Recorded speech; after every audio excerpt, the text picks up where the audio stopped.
किया है city hospital में। राजेश रोहिला उनके पिताजी का नाम है, लड़के का नाम मोनू रोहिला है। यहाँ पे हमने शादी करी थी जब मेरी बहन प्रेग्नेंट थी 1.5 महीने की। उस टाइम पे इन लोगों ने मेरी बहन के साथ मारपीट वगैरह की, जिसको देखते हुए मेरा भाई और मेरी मम्मी वहाँ पर गए। उन्होंने देखा कि मेरी छोटी बहन को उन्होंने पिटाई करके घर से बाहर निकाला हुआ है। ये सब हालात देखते हुए मेरे मम्मी और मेरा भाई इनको लेकर आ गए। वहाँ से आने के बाद में जब घर पे आ गए चंडीगढ़, तो हमने बहुत इंतज़ार किया कि उन लोगों का फ़ोन आए या बातचीत बने, वो लेके जाए या बोले कि उनका कोई फ़ोन कॉल कुछ नहीं आया। उन्होंने बिल्कुल इग्नोर मार दिया, जैसे कि अपना काम काटा और लड़की को साइड में कर दिया, जो कि होना नहीं चाहिए। हर किसी की बहन बेटी एक समान होती है।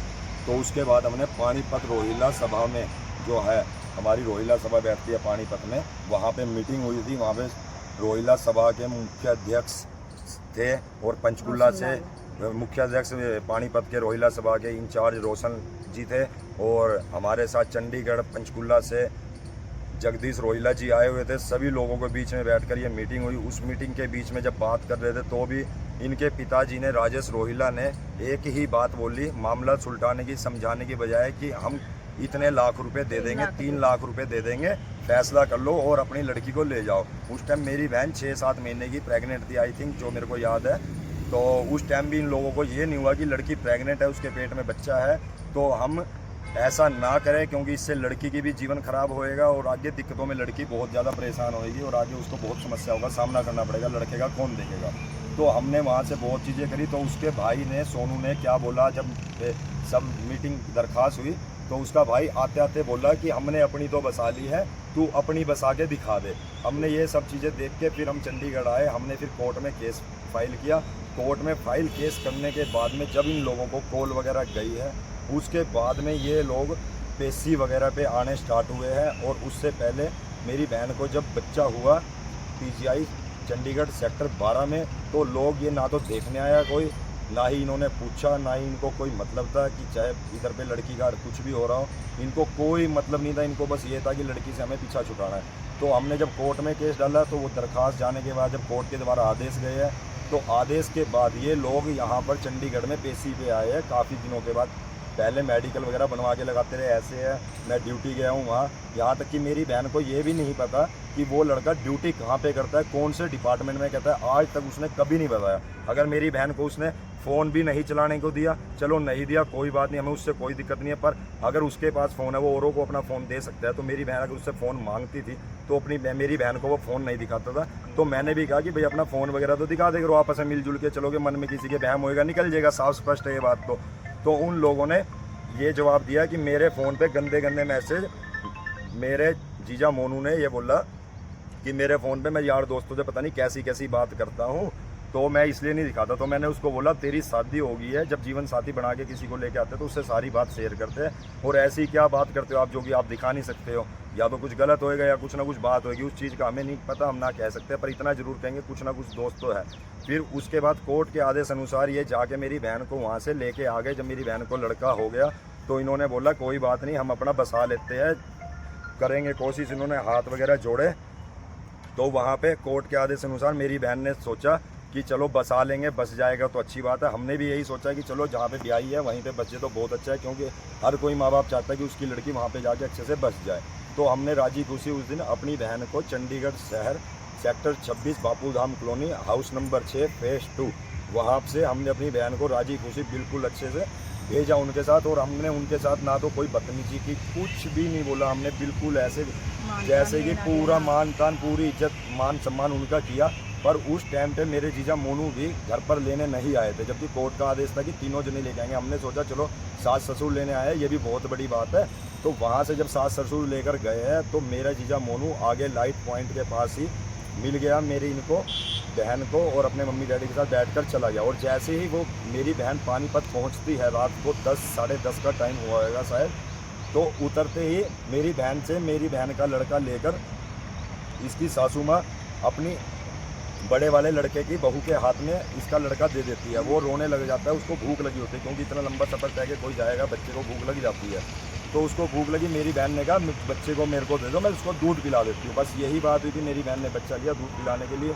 इतनी सी बात इसकी मेरी बहन की सासू माँ को मेरे जीजे की माँ को और उसकी भाभी को पची नहीं, जिसके कारणवश उन्होंने उसी रात मेरी बहन के साथ मारपीट की। फिर हमने फ़ोन पे बात की कि हम अभी रात को तो आ नहीं सकते, कोई नहीं, आपसी मामला है, मियाँ बीबी का सुलझ जाएगा। हमने सोचा कोई बात नहीं, छोटी मोटी बात होता रहता माड़ा मोटा, हमने सोचा बच जाएगा। मामा के लड़के के घर में फ़ोन करा, वो आके समझा के चले गए, मामा का लड़का और मामी जी। तो इन्होंने कहा कोई बात नहीं, हमने कोई बात नहीं। उसके बाद इन्होंने कुछ दिन के बाद फिर ऐसी ही हरकत की। 26 तारीख को फिर इन्होंने ऐसी मारा पीटी कुछ करे।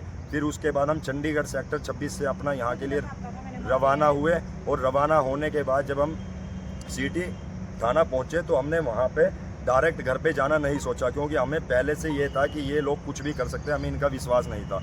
और हमने वकील की भी राय ली थी, तो वकील ने बोला था पहले आप थाना जाना। तो हमने थाने में जाके एक एप्लीकेशन लिखी कि मेरी बहन के साथ ऐसे लड़ाई झगड़ा मेरे जीजा जी ने किया और हमको वहाँ पे जाना है, तो हमारे को सिक्योरिटी के लिए कोई हमारे साथ कर्मचारी भेज दो। तो एसएचओ के आदेश अनुसार सिटी थाने से 2 कांस्टेबल हमारे साथ वहाँ पे गए, बैठे और हमने बात की। उस टाइम पर भी उसके चाचा जी का लड़का आया हुआ था, पता नहीं मौसा जी का, उनका ताऊ जी का लड़का।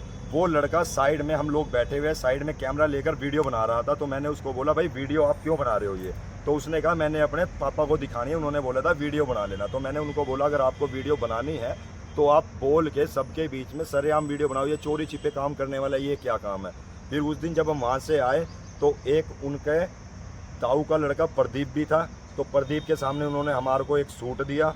सूट देने के बाद फ़ोटो वगैरह खिंचवाई, राजी खुशी हम वहाँ से निकल के आए। उसके बाद में उसने उसी दिन की, पता नहीं उससे पहले दिन की कंप्लेंट डाली हुई थी। हमें इस चीज़ के बारे में कुछ नहीं था। और अगर उसने 25-26 की ऐसी उसने कंप्लेंट डाली हो, अगर उसने कंप्लेंट डाली थी तो इस चीज़ के ऊपर मेडिकल बनवा के उन्हें कंप्लेंट डाल दी। जबकि कंप्लेंट जब डालते हैं पहले 112 पे फ़ोन किया जाता है, फिर पुलिस प्रशासन में सिटी जो थाना है उसमें जाके कंप्लेंट डाली जाएगी, फिर पुलिस वाले आएंगे और उसकी पूछताछ करेंगे। जबकि ऐसा कुछ भी नहीं हुआ, ना ही कोई पूछताछ के लिए आया। इस बात को धीरे धीरे करते करते काफ़ी टाइम होता रहा। उस टाइम के बाद उसने फिर बीच में कुछ ऐसे नीचे नीचे वो काम करता रहा। बीच में वो से 4-5 दिन के लिए इधर उधर हो गया। मेरी बहन ने बोला कि वो कहाँ चला गया। तो इसके पिताजी और इसके भाई सोनू ने फ़ोन करके बोला कि अगर मेरे भाई को कुछ हो गया तो हम तुमको छोड़ेंगे नहीं। तो हमने कहा पहले पता तो कर लो आप वो कहाँ पर है कहाँ नहीं है। तो उन्होंने बोला हमको पता नहीं है, जबकि उनकी बात हो रही थी। मेरी बहन ने कहा कंप्लेंट करा दो। तो मौसा जी मेरे जीजा जी के पिताजी, उन्होंने बोला कोई बात नहीं, कंप्लेंट नहीं कराते हैं, आ जाएगा वो। तो यानी कि उनको पता था मेरी बहन को ये था वो गया कहाँ है क्या हुआ, ये टेंशनों में रहती रही। फिर वो 4-5 दिन के बाद घर पे आया, एक दिन रुका, फिर उसके बाद 1-1.5 महीने तक फिर वो घर से ऐसे ही चला गया। ना मेरी बहन को ये पता वो 1-1.5 महीने कहाँ पे रहा कहाँ पे नहीं रहा। सुनने में आता था, एक आधी बारी देख लेते थे कि वो साथ में अपनी मम्मी डैडी और भाभी भाई के पास आता है, बात भी कर लेता, उनसे मिल भी लेता, हॉस्पिटल के बाहर भी कहीं मिल के बात करी उसने। तो ये सब चीज़ करता था, पर मेरी बहन के पास नहीं आता था। मेरी बहन को उसने ऐसे करा हुआ था जैसे कि एक कुत्ते को बंद कमरे में बांध दिया है और उसके आगे रोटी डाल दी है। जब मन करा मालिक का उसको खोल दिया तो घुमा दिया, अगर नहीं घुमाना है तो उसको वहीं पे बंद करके ही रखना है। तो कोई ये हमने अपनी लड़की इनको बेची नहीं थी और कोई ये गुलाम नहीं है आज की युवा लड़की। पहले अगर ये गुलाम होती तो ये ऐसे नहीं करती। इसने बहुत सहन करा, उन्होंने ये सोचा कि इसको गुलाम बना के रखा जाए। तो मेरी प्रशासन से यही दरख्वास्त है, यही चीज़ मैं चाहता हूँ कि ये जो भी लोग कर रहे हैं गलत कार्य है, तो इसके खिलाफ प्रशासन के द्वारा कड़क से कड़क कार्रवाई की जाए और ये पूछताछ की जाए, इंक्वायरी बिठाई जाए कि जब इस लड़के ने कंप्लेंट 25-26 की, मेरे जीजा मोनू ने मेरी बहन की डाली या हमारी कुछ भी किसी का भी नाम लेके डाली, तो उस चीज़ के लिए हमारे को 10 दिन में, 15 दिन में, 5 दिन में या 2 दिन में हमें कॉल डायरेक्ट क्यों नहीं आई? अगर इन्होंने कंप्लेंट डाली थी तो हमको कंप्लेंट फ़ोन आना चाहिए था। अगर फ़ोन प्रशासन नहीं कर रहा था तो ये जाके उनसे हमारे को फ़ोन करवा सकते थे। हमारे को कोई कॉल नहीं आई, कुछ नहीं हुआ। इन्होंने नीचे नीचे पता नहीं क्या से क्या काम कराया, राम जाने इनकी कहानी और ये लोग जानते हैं। अब आज आए हैं आप यहाँ किस लिए आए, क्या ऐसी क्या घटना घटी थी आपको चंडीगढ़ से आना पड़ा? मेरी बहन के साथ इन्होंने बहुत ज़्यादा मारपीट की, मेरे मोनू जीजा जी ने और उसकी फैमिली ने। फांसी दे दी। इन्होंने बहुत ज़्यादा कंप्लेंट मारा पीटी की। तो उसके बाद में मेरे जीजा ने मुझे वीडियो कॉल करी, कह रहा ये रही तेरी बहन देख। मैंने अपनी बहन का चेहरा देखा, मगर मोनिका अगर ऐसी बात हो रही है, मारा पीटी हो रही है तो कंप्लेंट डाल दे जाके, ऐसे कुछ नहीं होएगा, 112 मिला दे। मेरी मम्मी ने भी कहा, मैंने भी कहा। तो उसके बाद में उसने बोला हाँ डाल दे कंप्लेंट, और मुझको फ़ोन करके ये बोला हाँ मैं तो मारूंगा, ऐसे ही मारूंगा। तो हमने कहा चलो कोई बात नहीं, हम आएंगे। तो कह रहा कि हमने उसको यही बोला कि अगर आपको घर नहीं बसाना है तो जैसे कोर्ट के आदेश अनुसार लेके गए थे, आप ऐसे थाने में लिखवा के या कोर्ट में आके मेरी बहन को सही सलामत छोड़ जाओ। हम लोगों में से कोई कुछ चूँ नहीं करने का, कुछ नहीं बोलने का। तो वो हमेशा से काफ़ी टाइम से ऐसे ही फ़ोन करते थे कि अपनी बेटी को ले जाओ। मेरी माँ को बोलते थे, कभी मुझे फ़ोन करके बोलते थे अपनी बहन को ले जाओ, हमने इसके साथ नहीं रहना, हमारी इसके साथ नहीं बसेगी। मतलब कि उन्होंने हर तरीके से टॉर्चर किया। डायरेक्ट उन्होंने मुंह से, अगर उनको तलाक चाहिए था तो कोर्ट से जैसे लेके आए थे वैसे कोर्ट में जाके बोल देते कि हमें तलाक चाहिए। तो जब उनको दिखा कि लड़की अपने मुंह से खुद नहीं बोल रही है तलाक के लिए, तो उन्होंने इस तरीके से षड्यंत्र रचा और इस षड्यंत्र में पहले उन्होंने मेरी बहन को पीटा। जैसे ही मेरी बहन रिपोर्ट कराने के लिए निकली है, उसके पीछे से उस इंसान ने पता नहीं क्या खाया है क्या नहीं खाया। पर मैं ये भी प्रशासन से गुहार करता हूँ कि उसने जो चीज़ खाई है उससे ये पूछा जाए वो लेकर कहाँ से आया है, उसको दी किसने है, और उसने अगर खाया है क्यों खाया, किसी को फंसाने के लिए खाया है। अगर आपके अंदर हिम्मत थी, आप कानूनी कार्रवाई के द्वारा लड़ते। किसी भी लड़की के ऊपर ऐसे आप खा के 2 मिनट में हॉस्पिटल में जा रहे हो और आप कह रहे हो आपने जहर खा लिया है, तो उसकी रिपोर्ट दिखाई जाए, वीडियो दिखाई जाए कोई जिसमें मेरी बहन ने खिलाया है उसको, या वो ऐसा उसका बोलना है। थाने में वो बोलता है कि लड़की ने मुझे मिला के खिला दिया है, अखबार में वो निकलवाता है कि उसने परेशान होकर खा लिया है। उसके माँ बाप कुछ बोलते हैं, वो कुछ बोलते हैं, उनकी कोई एक बात नहीं है। तो हम यही चाहते हैं, 48 घंटे से ज़्यादा टाइम हो गया कि अब तक उसकी मेडिकल की कोई रिपोर्ट नहीं आई है, उसकी रिपोर्ट निकलवाई जाए और जल्द से जल्द इस चीज़ पे कार्रवाई की जाए। क्योंकि मेरी बहन को वहाँ पे उस घर में खतरा है। साथ वाले सरकारी क्वार्टर में उन्होंने मेरी बहन को रखा हुआ है। हमें ये नहीं पता कि उन्होंने सरकारी क्वार्टर जो लिया हुआ है सिटी हॉस्पिटल के अंदर, वो उन्होंने डिपार्टमेंट में एप्लीकेशन डाल के लिया है या किराया उसका भर रहे हैं या नहीं भर रहे हैं। इस चीज़ का भी मेरी बहन को कोई कुछ प्रूफ वगैरह कुछ कोई वो नहीं है। कल को आगे कोई भी अगर इस मेरी बहन के ऊपर वहाँ पे ब्लेम लगाता है कि ये लड़की यहाँ पे इस क्वार्टर में कैसे रह रही है, तो इस चीज़ के जिम्मेदार मेरी बहन के सास ससुर और इसका घरवाला होगा। क्योंकि इस लड़की को नहीं पता कि इन्होंने वो मकान कैसे लेके रखा है कैसे नहीं, और सारा सामान साथ वाले घर में रख दिया, ना तो खाने पीने का देते हैं। अभी 2 दिन पहले तो उन्होंने इस छोटे से बच्चे का दूध तक बंद करवा दिया है। उन लड़कों को कुछ नहीं दिखता है, वो सब के सब मिले हुए, वो सब यही चाहते हैं कि मेरी बहन वहाँ से निकल जाए। और हमारी सिर्फ प्रशासन से यही गुहार है कि अगर वो मेरी बहन को निकलना चाहते तो मीडिया के सामने आके, पुलिस के सामने आके, जज के सामने आके, कोर्ट के सामने आके, प्रशासन के, पब्लिक के सामने आके साफ स्पष्ट बोल दीजिए कि हमें अपना घर इनके साथ नहीं बसाना है। तो जो कानूनी कार्रवाई के द्वारा कोर्ट का फैसला होएगा वो हमें मंजूर है। और हम ये चाहते हैं इस पर जल्द से जल्द एक्शन लिया जाए, ताकि हम अपनी बहन को यहाँ के महिला थाने के द्वारा, पुलिस थाने के द्वारा, कोर्ट की कानूनी कार्रवाई के द्वारा सही सलामत अच्छे से अपनी बहन को अपने घर ले जाएं। क्योंकि अगर इस टाइम पे अगर हम अपनी बहन को लेके जाते हैं तो एक की 4 बात बेफालतू की झूठ लगाएंगे। इसलिए मेरी बहन वहाँ पे रह तो रही है, पर मेरी बहन को कुछ नहीं पता, ये पूरी खतरे में है वहाँ पे। इसके साथ ऊपर नीचे सुबह शाम क्या कर दे क्या ना कर दे, इस चीज़ का वही लोग दोषी होंगे। अगर मेरी बहन के साथ आगे पीछे कुछ होता है, क्यों अकेली लड़की ये कुछ नहीं कर सकती। मेरी मम्मी कैंसर की मरीज है, बार बार ना तो आ सकती है कहीं, ना भाग सकती है। मेरे डैडी भी अपाहिज है, उनकी कमर बिल्कुल यूँ है, कुबड़े हो रखे हैं, वो भी कुछ कार्य नहीं करते। और ये लोग हमेशा कुछ ना कुछ पैसों की मांग करते हैं, कुछ ना कुछ चीज़ की ही मांग करते रहते हैं। किसी ना किसी कारणवश लड़ाई का बहाना ढूंढ के इसको भगाना चाहते हैं। मतलब हमारी यही गुहार है। मैं कुत्ते की तरह रखूंगा इसको, बंद करके है दरवाजे के बंद, कुत्ते की तरह सड़के रहना है, नहीं कुछ दूंगा। ससुर ने बेल्ट से फांसी दी, बेल्टों से इसका सारा शरीर मार पीट कर लाल कर रखा है। मैं कल रात को आई, मुझे पता चला खूब मारा के इस बच्चे को भी मारते हैं। इस बच्चे को मैंने इस बच्चे को पाल के दिया है मैंने, अब क्या करूँ इससे ऊपर। मेरी बेटी को मेरे वाला कर दो, मुझे कुछ नहीं चाहिए, मेरी बेटी को मेरे वाला करवा दो, मुझे मेरी बेटी चाहिए। और मार देंगे तो मैं क्या करूँगी, वो तो सब मिलकर मारते हैं, अगर मर गई तो मैं क्या करूँ। मैं वहाँ नहीं जा सकती, मुझे डर लगता, मुझे आरोप लगाएंगे और मार भी डालेंगे मेरे को, कि मेरे अंदर ताकत नहीं है। मेरे को कीमो लगी हुई है, मैं कैंसर की मरीज हूँ, मेरे अंदर इतनी ताकत नहीं है, शरीर दिखता सिर्फ और कुछ नहीं है मेरे अंदर। और इतना पैसा कहाँ से ले आए, अपनी माँ से फ़ोन मंगा ले, रिचार्ज करवा ले, दूध के पैसे तेरी माँ दे देगी, हर रोज़ मैं कहाँ से दूँगी जी। अभी रोटी भी मैं भेज रही हूँ, दूध के पैसे सब मैं दे रही हूँ। दादी भी मारती है बच्चे को, बाप भी मारता है, दादा भी मारता है, गलत लड़की के साथ छेड़छाड़ करके मेरी बेटी को बहुत परेशान करा जा रहा है। मुझे बहुत शर्म आती है, कहता मेरे को तेरे को हाथ देकर मुद्दी मार दूंगा।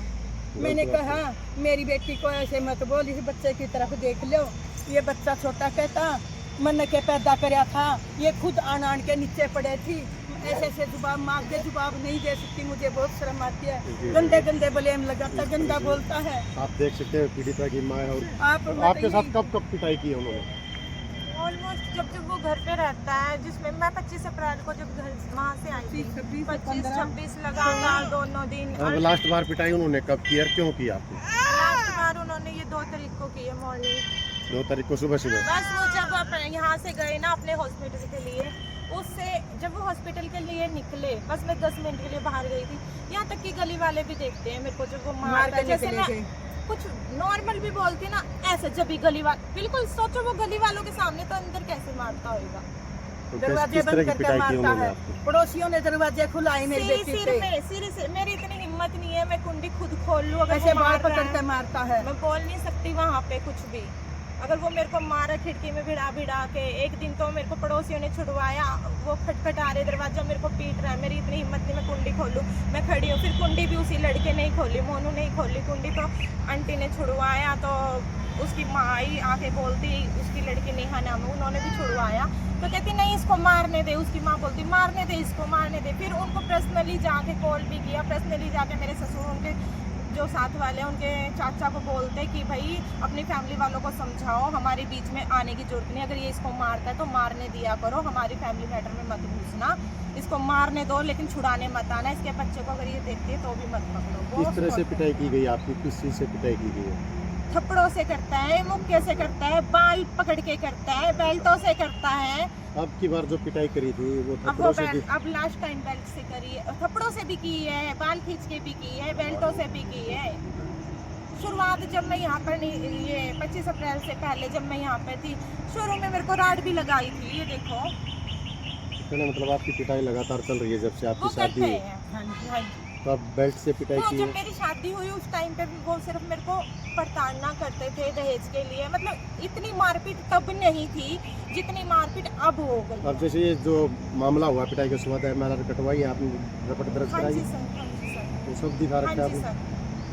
तो फोटो भी है आपके पास जो उन्होंने पिटाई की थी, उसे गर्दन पे कह रहे थे कि आप गर्दन दबाने की कोशिश जी की? सर, हाँ जी, ये देखो ये ससुर ने फांसी दी है जिसके ससुर ने, ससुर, और इसके हस्बैंड और जेठानी। सास जिठानी सब ने मिलकर जेठानी मेरे को मारा चीख है। चीख के बोलती है पूरी गली वालों के सामने, मैं बोलती हूँ ये ऐसे कहती है मैं इसकी लुगाई हूँ, कुछ नहीं लेने दूंगी। जैसे मेरी जिठानी आती है गली में, सबके सामने ये बोलती है, मैं बोलती हूँ कि ये भाभी है उनकी, ऐसे करके अगर मैं बोलूँ भाभी, नहीं मैं भाभी नहीं, मैं तो लुगाई हूँ। ऐसे अपने हरियाणा में मेरे को यहाँ का कल्चर इतना नहीं पता, ठीक है, मेरे मामा जी और हैं, हम जाते हैं, मेरे को वहाँ पे जितने संस्कार मिले कि बुआ जी की रिस्पेक्ट करनी, मैं इनकी बुआ जी को बुलाती हूँ, तो ये कहते हैं कौन बुआ, किसकी बुआ? अभी 2-3 दिन पहले की बात है, इनकी खुद की बुआ जी आई थी, मैंने उनको नमस्ते किए, तो मैंने बोला आ जाओ चाय बनाती, तो मैंने लड़के को बोला, मैंने बोला बुला लो अपनी बुआ जी को, कहते कौन बुआ, चल अंदर भाग यहाँ से। अपनी खुद की बुआ को भी उन्होंने भगा दिया इतनी बेइज्जती करके।